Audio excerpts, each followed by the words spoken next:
Eckhart nous dit qu'il ne faut pas comparer Marthe et Marie. Elles sont toutes les deux les meilleures.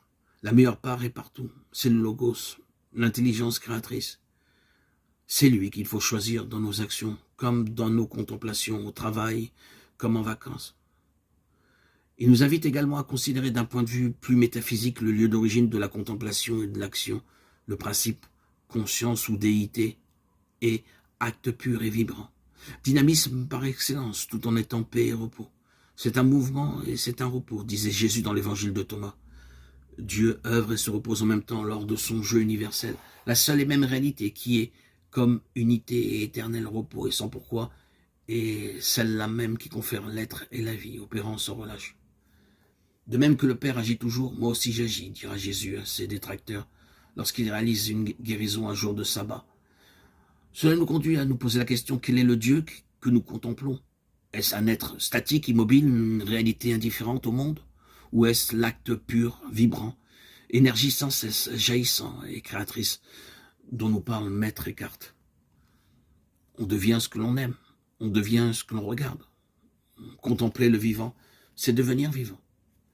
La contemplation action de l'énergie créatrice telle va être, pour Maître Eckhart, la source même de l'action, qui est participation, unité avec cette énergie, avec cet acte d'éternel engendrement.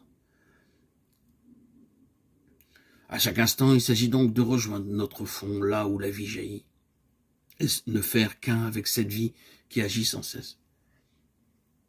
Être centré à la source. Eckhart reprend ici les images d'origine.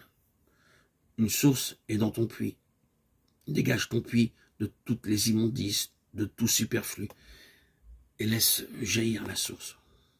Quoi que vous fassiez, que vous mangiez, que vous buviez, faites tout pour la gloire de Dieu, disait déjà saint Paul dans un autre langage. Que toute action soit épiphanie de la présence, visible de l'invisible. C'est en ce sens également qu'on peut comprendre l'application des nombreux préceptes de la loi hébraïque. Chaque commandement, misvot au pluriel, est un moyen de saturer le quotidien de présence. Mais plus encore, par l'action, nous participons à l'acte pur, à l'acte créateur. Ce n'est pas tel ou tel acte, ce sont tous les actes de la vie elle-même qui peuvent être considérés comme un trait d'union entre Dieu et l'homme. Le caractère divin de l'acte est impliqué par l'idée d'imitation de Dieu. Les actes sacrés, les misvot, ne se bornant pas à imiter. Ils représentent le divin. L'accomplissement minutieux du moindre de ces préceptes, n'est-ce pas la façon concrète par laquelle on peut vivre l'incarnation?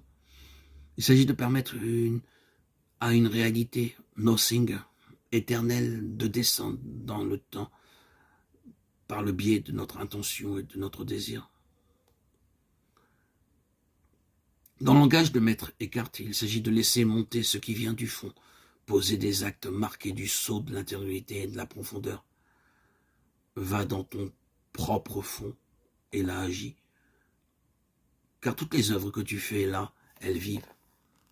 Il ne s'agit donc pas de n'importe quelle action, mais de l'action qui vient du fond, l'action qui a goût et fraîcheur de source, l'action contemplative ou l'agir vacancier.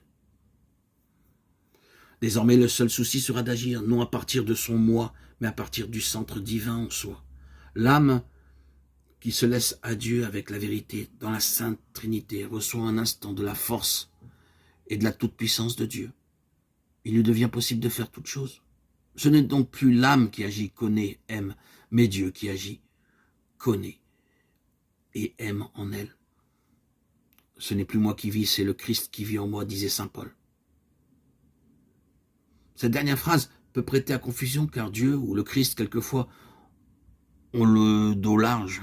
Il ne manque pas aujourd'hui, comme hier, de soi-disant inspirés qui aiment à se servir de telles phrases pour se dégager de leur propre responsabilité et qui attribuent un peu vite au Saint-Esprit les pulsions irrésistibles de leur mégalomanie ou de leur fantasme. Il s'agit de garder dans ce domaine l'équilibre ou le discernement d'un saint Ignace de Loyola. Faire toute chose comme si leur réalisation ne dépendait que de nous. Faire toute chose comme si le résultat de nos actions ne dépendait que de Dieu.